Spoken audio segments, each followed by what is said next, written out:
Welcome back to Robbie's Office Hours. Today we're talking about area between curves. So I just want to motivate this with the following example. So suppose I have these two graphs. So I have y is equal to x squared plus 2. That's this curve that's opening upwards.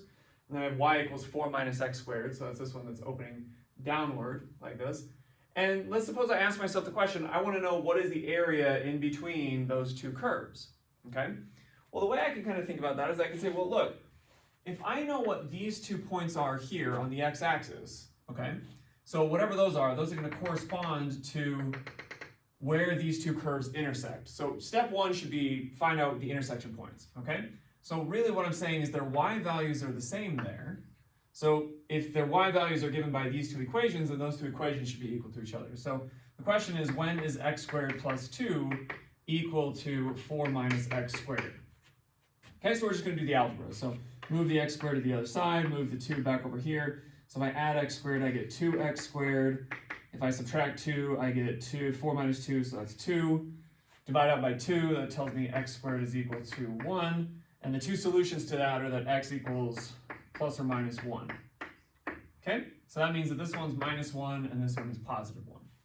All right, so that tells me the intersection points there. But what I notice is the following. Look, if I decide to say what is the integral, okay, if I say what's the integral from -1 to 1 of this upside down curve, okay, so that's like the top curve between the two, right? In this little region between -1 and 1, the curve that's on top is 4 minus x squared, okay? So if I said 4 minus x squared dx, what is that going to represent geometrically? Geometrically, that's going to represent the area right here, okay? It's the area everywhere right there. And what I notice is that that's too big, okay? That's too big. I don't want this area down below, okay? But what I notice there is that that area down below is precisely the integral, so from -1 to 1, of the curve that's on the bottom, which is x squared plus 2 dx, okay? So that's going to give me this area down here. And so what I want to do is compute this area and then subtract away this area, but what I notice is that the bounds are exactly the same. So the area in question, this a up here, a is just going to be the integral from -1 to 1 of the top curve minus the bottom curve. Okay, and since my bounds are with respect to x, my integral will be with respect to x, all right? And so what do I get? I get the integral from -1 to 1. The top curve in this region between -1 and 1, what's the top curve? It stays the same, and it stays this 4 minus x squared. So 4 minus x squared minus, okay, what's the bottom curve? Well, the bottom curve in this region between -1 and 1 is this curve here, which is given by that equation. So that's x squared plus 2 dx. And now we could just go through the actual computation. So this is what? Integral -1 to 1. Okay, what am I going to get here? Negative x squared minus x squared, so I'm going to get minus 2x squared. That takes care of those two terms. And I get 4 minus 2, so that's a positive 2 dx. Okay? Now there's a lot of things you could do. You could say, well, it's a symmetric interval, and this is an even function, so I could just double it from 0 to 1. I'm just going to do it. It's simple enough. Okay, so what do I end up getting? Power rule here, x cubed over 3, so this is minus 2/3 x cubed plus 2x, the whole thing evaluated from -1 up to 1.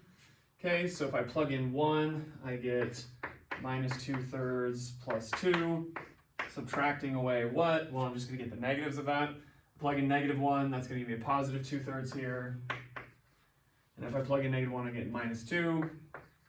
Okay, you can see how I just double everything up. I get minus 2/3 minus 2/3 is minus 4/3. And then I'm going to get 2 minus minus 2, so plus 4. And that's what? 4 is like what? 12/3. So 12 minus 4 is 8. So this is what? 8/3? Something like that. Hey, the value doesn't really matter for us at this point. What I really want to understand is, what is my methodology? Okay, if I'm integrating along the x-axis, okay, so my bounds are in terms of x, it's always going to be whatever the top curve is minus the bottom curve, okay, as long as that is uniform with respect to my bounds, okay? If they start crossing and they become top and bottom and they keep switching and all that kind of stuff, then I'm going to have to split up my integral accordingly, all right? So hopefully that helps give you a systematic way for attacking area between curves, and gives you a sense for like why this is necessarily useful, okay? We don't want to necessarily just find areas in between -1 and 1 of certain functions. We want to say, well, if I have two curves that intersect in a certain way, what's the area between the two, all right? Okay, so there you have it for area between curves. Like, subscribe, do all the things, ask me questions, comment down below. You know what to do at this point, so we'll keep it going.